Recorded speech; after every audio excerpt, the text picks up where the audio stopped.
मौलूद मुक़द्दस हयात अक़दस और फ़ात अजल खुदावंद यस्सु अल मसीह के नाम में आपकी सलामती हो।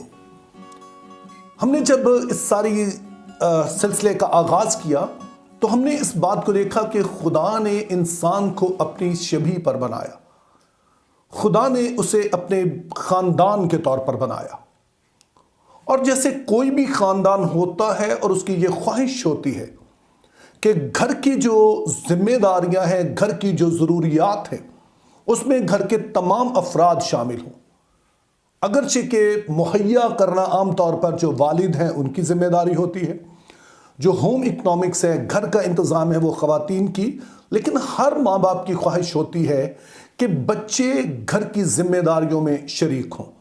जब हम खुदा की बादशाही की बात करें तो अगरचे कि वहाँ पर खुदा ऑल इन ऑल है, लेकिन एक बादशाह होने के नाते भी और इसी तरह से बाप होने के नाते भी उसकी ये ख्वाहिश है कि उसके लोग उसके कामों में शरीक हों। वो चाहता है कि वो अकेला ही सारा कुछ ना करता रहे, हालांकि उसके लिए कुछ भी करना मुश्किल नहीं है। वो कहता है और सब कुछ हो जाता है, लेकिन उसने दुनिया को बनाया इस तरह से है कि जिसमें उसकी मर्जी ये है कि वो इंसानों को इस्तेमाल करे इस दुनिया का नज़्म नस्क संभालने के लिए।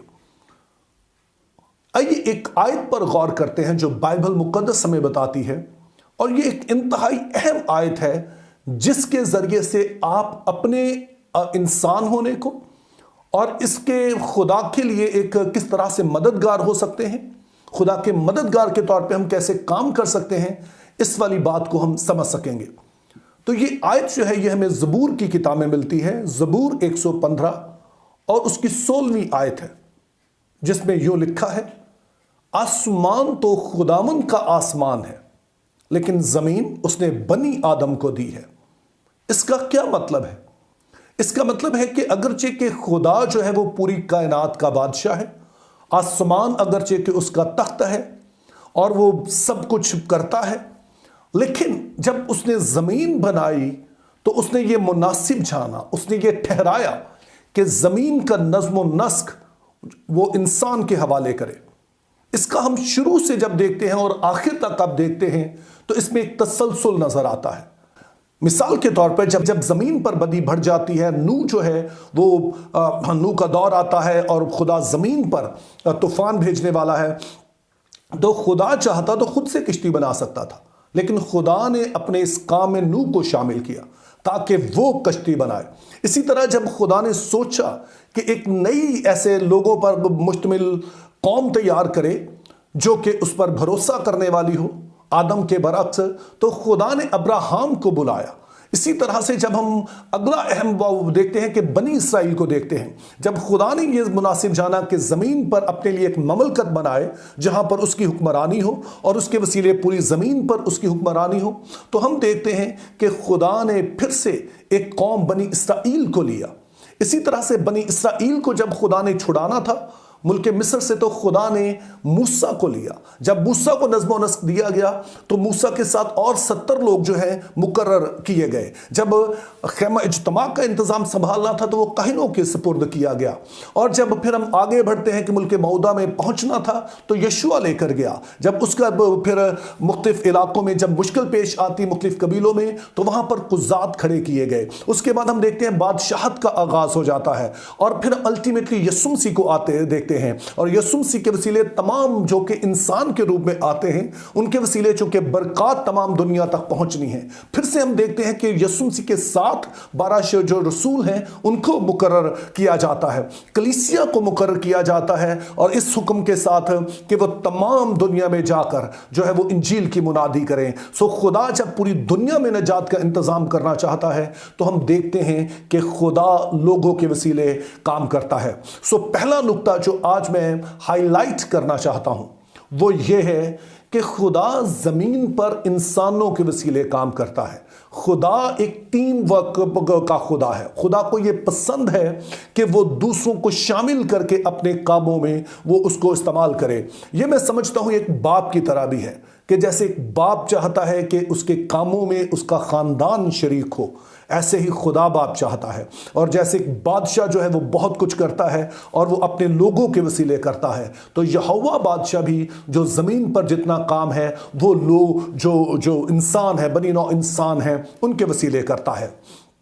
لیکن سوال یہ ہے کہ کس طرح کے لوگ ہوتے ہیں جن کو خدا اپنی ٹیم کا حصہ بناتا ہے؟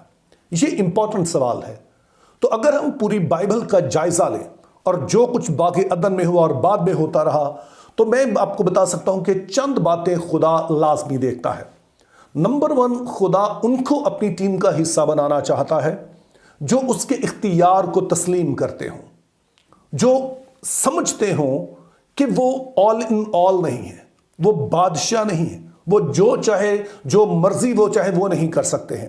خدا ان لوگوں کو اپنی ٹیم کا حصہ بناتا ہے جو کہ اس کے اختیار کو تسلیم کرتے اور جو چاہتے ہیں کہ اس کی مرضی کے مطابق دنیا میں کام کیا جائے۔ دوسرے نمبر پر کہ جو شخص اس پر بھروسہ کر سکے۔ ہم نے یہ بھی جانا اس بات کو کہ بہت دفعہ انسان کی یہ دراصل خواہش ہے، شروع سے خواہش ہے کہ وہ خدا سے انڈیپینڈنٹ ہو کر جیے، جو کچھ اس کی نظر میں اچھا ہے وہ کرے۔ خدا پر بھروسہ کرنے کی بجائے وہ اپنی عقل اور اپنی طاقت پر بھروسہ کرنا چاہتا ہے۔ وہ چاہتا ہے کہ اس کو خدا پر بھروسہ نہ کرنا پڑے، بلکہ وہ اپنے زور میں سب کچھ کر سکے۔ تو دوسرا، جو خدا کی طاقت، خدا کی قوت، خدا کی رہنمائی پر بھروسہ کرنے کے لیے تیار ہے۔ تیسرے نمبر پر جو ہے وہ بھی بہت ضروری ہے، جو اصل میں ہمارے جینے کا مقصد ہے، کہ جو کچھ بھی کیا جائے وہ اپنے جلال کے لیے نہ ہو۔ خدا کے لوگ جو اس پر بھروسہ کرتے ہیں، وہ جو اس کے اختیار میں ہیں، اگر وہ صرف اتنا ہی رہتے ہیں لیکن کرتے سارا کچھ وہ اپنے جلال کے لیے ہیں، وہ چاہتے ہیں کہ اس میں ہماری وڈیائی ہو، ہماری جو ہے وہ بڑا پن ہو، تو پھر وہ ایسا کر نہیں سکتے ہیں۔ وہ پھر خدا کی ٹیم کا حصہ بن نہیں سکتے، اور اگر بنے بھی تو وہ بہت مؤثر نہیں ہو سکتے ہیں۔ اس کے لیے لازم ہوتا ہے کہ جو کچھ بھی کیا جائے الٹیمیٹلی اس لیے کہ ہمارے خدا کی ستائش ہو۔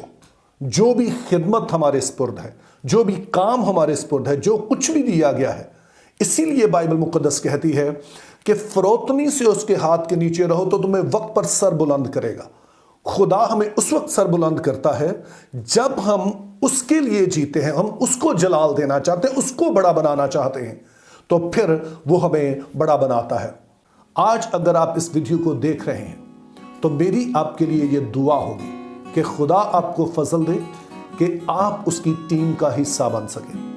Think biblically, live purposefully, have a good day.